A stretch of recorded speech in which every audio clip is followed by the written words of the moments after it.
with the Jadeveon Clowney kind of questionable return, is Raquan Davis, defensive lineman from Alabama, on your draft board? Everybody's on the draft board right now. It's so early, we're just getting started. Pete, I talked to Shaquill Griffin at the Pro Bowl, and he says he has some big expectations for the defense in 2020. What are your thoughts on what that unit can do in 2020?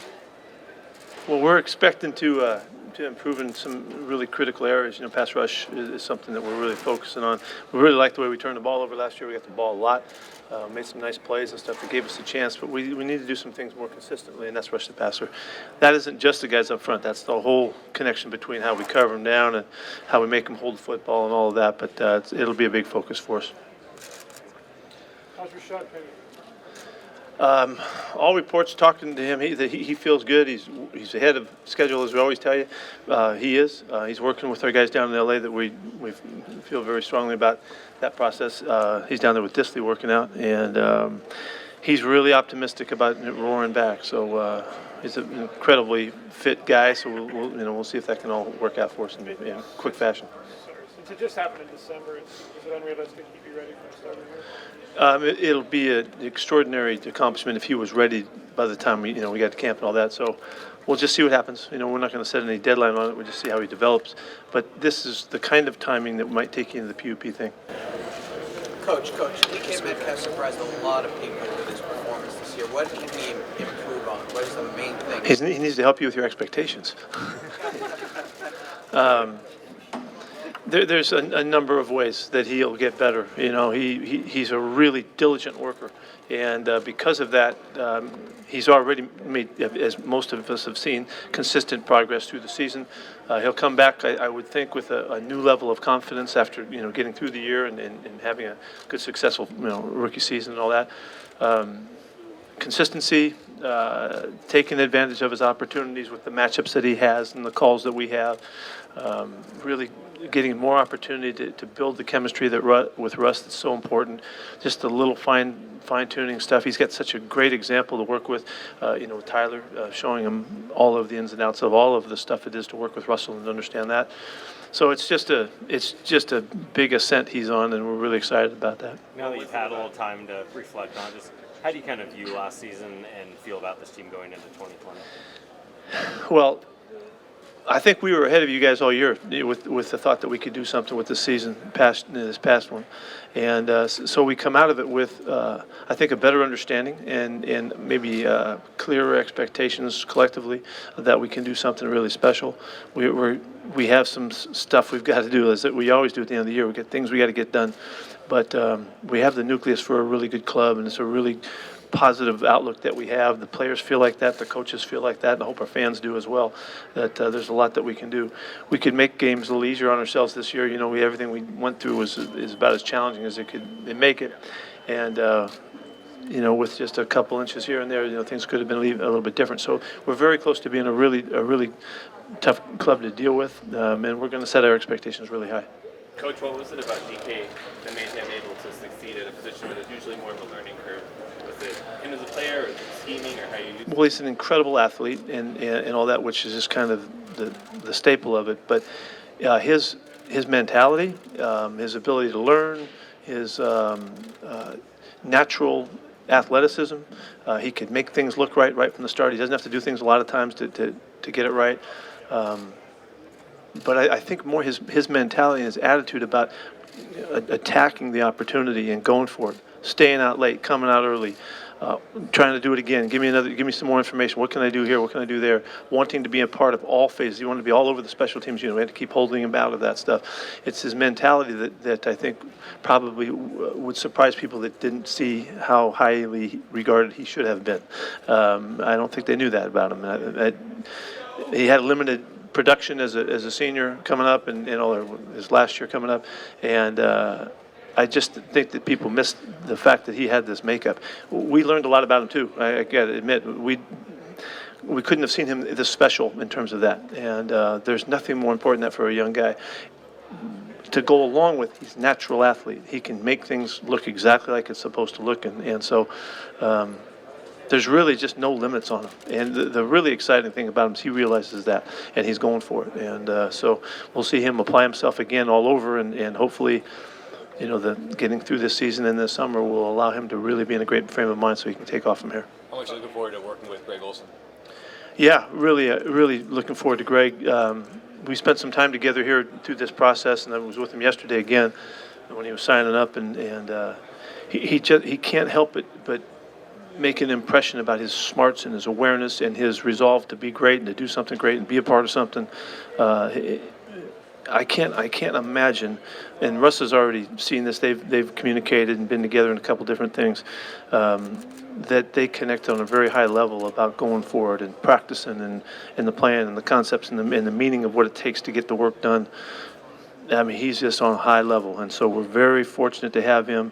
I think he'll make a very fast transition. He and Russ will work over the summertime, in the springtime here, and in the summertime that comes up, they'll be together often. And I don't think there's any ceiling we should put on their ability to get together. I'm really excited about that. You've seen him so many times over the years. Was that a kind of easy evaluation? Absolutely. Yeah, we've played against him and tried to stop him for years, and he's been trying to beat us for years too. So there's a real commonality that we've developed, and through the competition, that was it was fun to talk about and to learn from each other, and so we do feel like we're a lot closer than maybe we should be for other reasons. Are you concerned with his recent injury history and age? No, he had a foot injury. He had that. He's had a very clean process to get to this point. He had one foot injury that kind of turned into another kind of a related thing on his foot, but other than that, it's really focused. He did have a concussion last year, missed a couple weeks, but he came back and played, and so he's in pretty darn good shape right now for all of the years he's played. Can he and Will be a pretty special tandem? No, I don't think there's any question. Will Dissly's a really good football player. We've loved everything that he's done. He just hasn't had enough time to really stack up numbers and all that, but there's no doubt that Will can play the game at the line of scrimmage and downfield and catching and running. He's done all of that.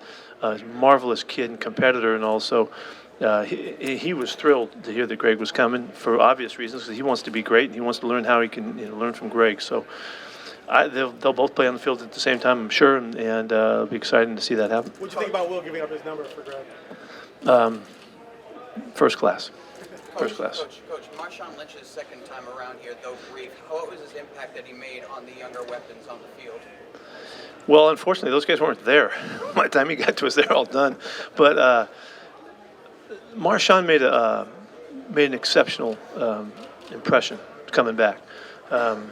Starting with me, he worked really hard to get to the point where he had a chance to be available, and how he held on to that thought that maybe he could play here late in the season. He reported in good shape.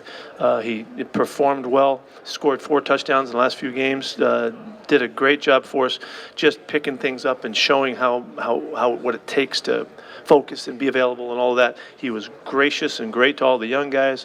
It didn't matter how old you were. He was just good to everybody. I just thought he did an extraordinary job coming back. Matt, we'll see. We never know. I'm not going to rush him back to off-season, that's for sure. It's never been one of his strengths. Wasn't that long ago that the Niners were 2-14? What has either struck you or impressed you about the way they've rebuilt? They've drafted really well. They've got a lot of guys, and John noticed it a couple years back that they were starting to build up the numbers, even though the record didn't show it. Just looking at the guys coming through the ranks, and so they have a very good roster. The quarterback, Jimmy really made a big impact on solidifying the whole style of their team. I don't think Kyle could have done a better job in turning this thing. I think he did a fantastic job, leaving a mark on his style and the way he does things was obvious. Their offense was really emblematic of all of the years that he's been a coordinator and calling plays. I thought he did a fantastic job. But I think it's the accumulation, and they had to pay the price for that. It took them a while to get it done, but they did choose their players well. They put together a really good defensive group, particularly the guys that they put together up front. That's a tough group to deal with, and I think John Lynch has done a great job just keeping the whole thing in order moving forward, not getting distracted by the the lack of success they had, and also showing that they didn't get distracted by the success they had, which is just as likely a problem. And so, very impressive group. As we've seen in our division, we've been through some cycles here already, and kind of the cycles have kind of come and gone. Well, it's a very, very tough division again, and there's no doubt about it. No, I don't think anybody wants to play us, and so it'll make us better. And really, nothing but compliments for what they've accomplished. When you think back to last year's combine, do you remember leaving here with a distinct impression about DK Metcalf? Yes. That could be a guy? Yes. Okay. Yes. No, coming out here, I don't think there's anybody that would make me take my shirt off. No, I mean, no, he couldn't have been more impressive. And through our process, we just didn't see the negatives that other people saw, and so we were very fortunate that he was there when we had our op, and it was a really extraordinary moment when he was still there when we picked him. We thought that it should never have happened, and he did everything to make it worthwhile, make it work, and very proud of the whole thing.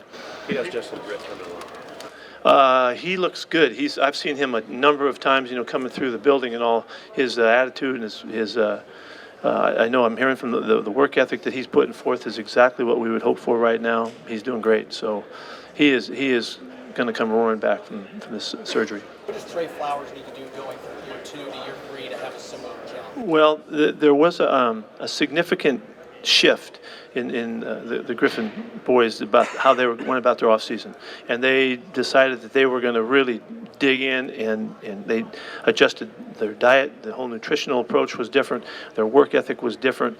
Their focus, and if you can only imagine how much interference occurred after that last draft when Shaq came in, when Griff came in, and the two of them were just the toast of the town everywhere they went, and it was hard to.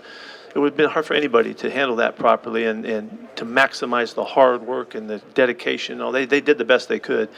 This next year, now they had a chance to focus. Things settled down quite a bit. They got a handle on how things were coming at them, and they just the two of them put together a great offseason.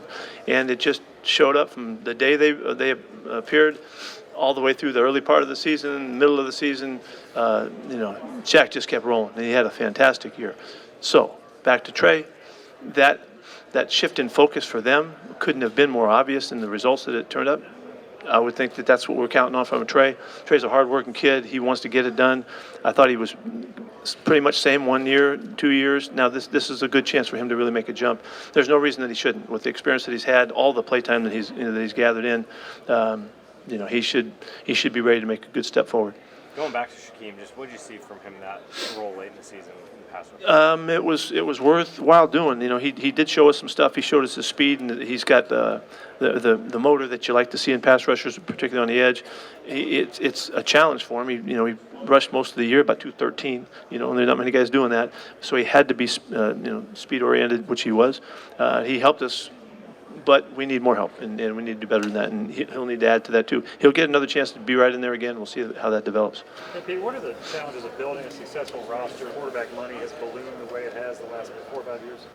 Yeah, it's a good observation. It is a challenge. Yeah, it affects you first in free agency, with a chance to be real active this early part of the free agency period is a real challenge. You have to do really well with all of your picks, and we always try to get as many as we can because we feel like we can get that the competitiveness in our camp will help us. And then you have to make really wise decisions along the way, and there's really, really tough decisions that you have to make because every single step of the way you're up against the numbers. And so, it's just something John's great at, and he's done a marvelous job of. It's hard to stay up. It's hard to stay up. The league, everything is designed to knock you back down and let the teams, work their way up, and that's how it's always been. So we take great pride in staying on that top, level of the thing with all of the circumstances that we deal with. And we got Bobby and Russell, two the highest paid guys at their positions. They deserve it. They're worthy of it. They play like it again. We couldn't be more thrilled about that decision because they're the two guys that lead our football team, lead our franchise. So, but it causes challenges, and you have to hit right in free agency and all aspects of free agency, and we have to do a really good job at every opportunity when players become available, and even to go down to the 53 cut and all of that. Every single step of the way we have to be on it to keep fortifying the competitiveness on the roster. So, and fortunately, I got a great partner in John doing that. Coach, do you think receivers are hitting the league in general ready to perform sooner, or do you think DK was like an outlier? No, I think guys been coming. We've seen a lot of guys that do struggle as they transition, and part of that is a real big part of that is where they come from and the style of offense that they run. They're not as ready as they need to be for the things that we ask guys to do. Guys line up on the left side, they never get in the huddle, and they run. They have a handful of routes, and that's particularly the natural athletes that come in with such gifts. It's sometimes they're not as tuned into the discipline that it takes to be where the quarterback needs you to be, so that we can play you and throw the ball to you and get good results. So I think the guys are more apt to be ready now in general because they get the ball thrown so much. They've been throwing and catching in 7-on-7s their whole life and all of that. But there is a whole nother level to it that sometimes catches guys, and just depends. DK was one of those guys that was not a factor. And obviously a lot of people around here didn't realize that was not a factor, and he was able to make an easy transition. This is an interesting draft for receivers, and it's going to be fascinating to see if we can uncover the guys that can make the quick transition and the guys that are going to take a couple years. We'll try to resolve that through the process, but it's certainly going to be fun to watch. If you wind up with 40, 48 game day players instead of 46, how much of a difference could that make? Every step of the way that helps. If it's 48 and that's where it is, it's going to help. It should help us keep guys more healthy, rep guys a little bit differently. Every one of those numbers affects a number of guys and who has to contribute on special teams and the rest. So 1,000% for whatever we can do to get more guys available to us, and it'll help. It'll be, it's relative. Everybody's got the same advantage, but it's going to be good for the guys, and it'll get a couple guys a little bit more playing time than they would have had otherwise, and that's worthwhile. You got a lot of good film on Jamarco Jones on the guard spot, naturally a tackle. What's the game plan for him moving into 2020? Appreciate the action, Green. Jamarco did a nice job for us. He really did. He surprised us a little bit that he would be so comfortable playing guard, particularly on the right side, because he'd been a left side guy and a left tackle for most of his playing time. Mike Solari always said he was a really savvy football player, and the game, made sense to him, and he could, just assimilate our stuff from his old stuff and make sense to look good and responsible about his position right from the beginning. So I guess we should have realized that he could make that transition and do it better, but he really did surprise us, unfortunately. We're counting on him to be very versatile and very much a part of the competition to be, for all the playtime. He's worthy of that, and he deserves that shot. He's got to get well. He's got a little shoulder work that he had done. He's got to come back strong from that, which he's working on all the way and should. But exciting is an exciting start for him. How is Chris Carson? Chris is doing really well. There's not a whole lot Chris can do, so he hasn't done very many things wrong. So. It's a injury that it takes time, and it's not really, it's serious because it's a hip, but it's not serious in that we know what's going to happen. It's not displaced or any of that kind of stuff. We just need to wait it out, and which is really hard for Chris because he's a workout maniac and loves to be on in the weight room and all that. He's doing the best he can, and he's done everything he can possibly do, and we're just hoping he doesn't overdo it. So we're trying to monitor that, but we're counting on a full recovery. He should be ready to go. Hey, what does it mean to you when you hear that free agents and people like that want to be in Seattle because of the kind of program and culture that you guys built there? Well, no, I like hearing that, sure, and that's not why we do what we do, but it is a byproduct of it, and it's not something that we haven't heard before. This is a good place to come to. It's a place where the players receive these guys really well and openly. They understand how valuable the new guys that come in, whether they're the young guys or the older guys. That's just part of the mentality, but. I think it's a real positive, and I don't know what Greg has said so far, but I know he was thrilled about being part of this, and we do get a lot of calls from guys that send the word in. I'd like to go there, I'd like to be there, and so we have to field that and do the best we can with it. There's nothing more we'd like to hear than trying the guys want to come play on a winning football team. Our leaders, Russell and Bobby and KJ and Dwayne Brown and those guys that kind of are the guys that guys call. are extraordinary Seahawks, and they're just symbols in the community, and all of that goes along with supporting the way we practice and play and handle our people and deal with everybody is all very positive. It's really important for us to convey the message that we're here to help these guys be the best they've ever been, and that's not just a statement. That's an absolute lifestyle and commitment about always competing, and that's how we do it. And so, when you do that, you have to take care of the individuals and understand who they are and relate to them on a high level so that we can make sense to one another. And all of that is kind of what they feel as they get around us. And then we're having a good time, and we've won enough that all that fits together. So, so that's what I got to say to the free agents. Appreciate it. Building your draft board, how do you think about risk? Like when you might go up and take a risk kind of guy. How do you just Yeah, that's a good question. Well, we're very competitive about the way we look at our stuff, in that we'll look deeply into our ability to assess guys, and the uniqueness that John and his guys bring. They have a long-term group. They've been together. They understand one another. And they can figure out, and I think ferret out the issues as well as anybody. Then the risk taking comes in. Well, okay, if we get this guy, can we do this with him? And we may be guilty of being a little optimistic at times, that we've always, thought that we can help guys out and we can maybe reach them and get to them. So we do take chances on some players at times, but it's always with the thought that they're going to be great and that we're going to help them, not just find their greatness, but maintain it, And so guys come in all sizes and shapes and packages, and they don't all fit in the profile, and some that's we have to figure out. Those guys that aren't in the profile. Sometimes the guy's so big and so fast, you don't know what to do with him, so you don't draft a wide receiver like DK. He was like too big, too fast almost. They couldn't figure it out.